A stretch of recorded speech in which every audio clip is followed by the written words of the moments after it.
প্রথমত ধন্যবাদ জ্ঞাপন করতে চাই আজকের এই সভাকে সাফল্যমণ্ডিত করে তোলার জন্য আমাদের এসডিপি ম্যাডাম দেবাঞ্জলি ম্যাডামকে। আজকের এই মিছিল আমি দীর্ঘায়িত করতে চাই না। যারা এই অক্লান্ত পরিশ্রম করে এই মিছিলকে সুন্দর সাফল্য করার চেষ্টা করছেন তাদেরকে অসংখ্য ধন্যবাদ।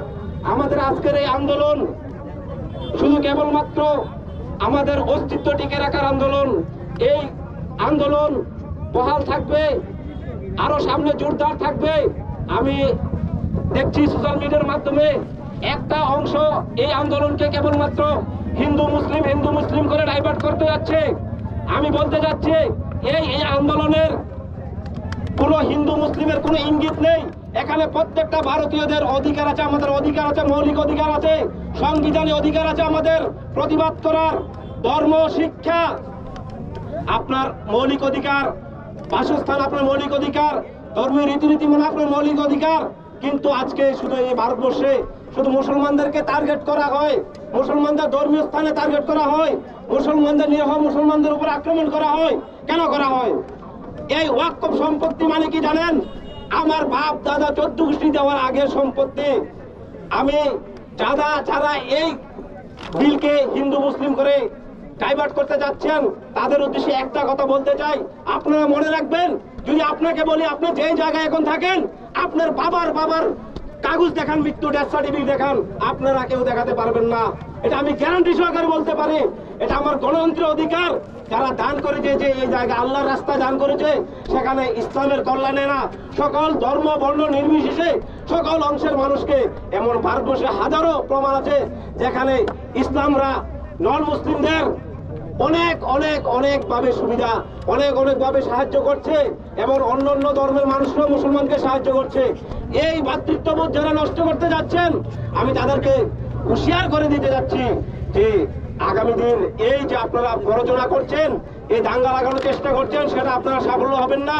আপনারা দেখবেন হাতে গোনা কয়েকজন মাত্র এই ধরনের উস্কানিমূলক বার্তা। ম্যাক্সিমাম মানুষ আমরা গণতন্ত্রে বিশ্বাসী, ডেমোক্রেসিতে বিশ্বাসী। সংবিধান আমাদের অধিকার দেয় 12 থেকে সংবিধান 12 থেকে 35। আপনাদের প্রত্যেক মানুষের আমাদের সাংবিধানিক অধিকার আছে, তেমন আমাদের সাংবিধানিক মৌলিক কর্তব্য আছে দেশের প্রতি। আমি তাদের প্রতি কৃতজ্ঞতা প্রকাশ করে, আপনারা যারা এই আন্দোলনকে সুশৃঙ্খল ভাবে করেছেন, আপনাদের একটা মৌলিক কর্তব্য, দেশের প্রতি কর্তব্য।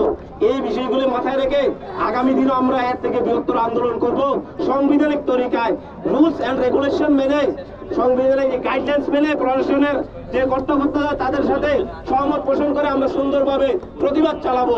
যত সম্ভব আমাদের এই আইন যতদিন না প্রত্যাহার করে নেবে ততদিন আমাদের আইন কন্টিনিউ বহাল থাকবে, আমাদের এই প্রতিবাদ সভাও কন্টিনিউ থাকবে, তার কোনো কিছু হবে না। আপনারা সবাই যারা আজকের দিনে দাঁড়িয়ে, আমি আবারও বলছি, যারা ধর্মীয় মতামত আদর্শ দেখেন, এই বিলের পক্ষে যারা সুপ্রিম কোর্টে প্রথম আপিল করেছেন, তিনি আমার এক হিন্দু বোন।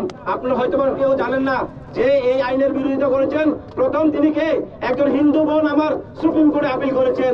আপনারা কখনো এইটাকে হিন্দু মুসলিম করবেন না।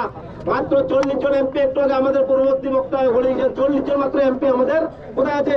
লোকসভায় আছে। আর বাকিরা কারা? অন্য ধর্মের, ন মুসলিম, তারা আমাদের জন্য দাঁড়িয়েছে। তাই আমাদেরকে এই যে আন্দোলন, এটা গণতন্ত্রের আন্দোলন, এই যে আন্দোলন এটা আমাদের মৌলিক অধিকার আন্দোলন, এই যে আন্দোলন আমাদের কবরস্থান বাজার আন্দোলন, আমাদের মসজিদ বাজার আন্দোলন। কালকে পরশু দেখলাম মধ্যপ্রদেশে এই আইন হওয়ার সাথে সাথে কতগুলি মসজিদ, কতগুলি মাদ্রাসা ভেঙে দিয়েছে। আরে আজকের থেকে 100-200 বছর আগে আপনি ইতিহাস খুঁজে দেখেন কতজনের কাগজ আছে, কিন্তু আজকে সরকার বলছে কাগজ দেখাতে হবে মুসলিমের কল্যাণে। যদি আপনি মুসলিমের কল্যাণে আইন প্রণয়ন করতে চান, তাহলে মুসলিম রাজ্যে শিক্ষার দিক দিয়ে পিছিয়ে আছে, এদিকে লক্ষ্য করুন।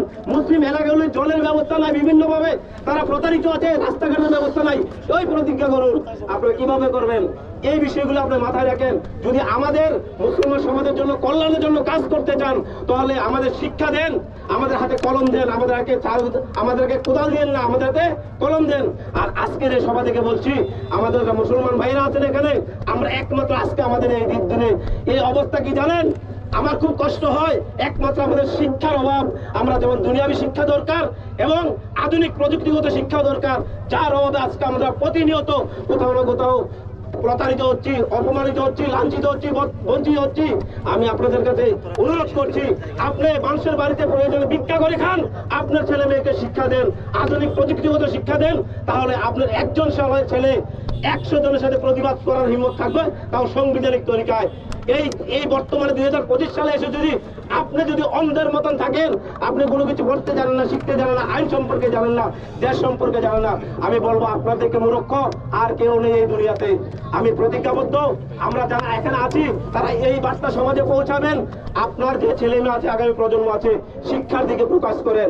আর এই আন্দোলনকে এককভাবে জাত, ধর্ম, বর্ণ নির্বিশেষে রাজনৈতিক ঊর্ধ্বে আপনারা এককভাবে আরো জোরদারে সোচ্চার হবেন তো।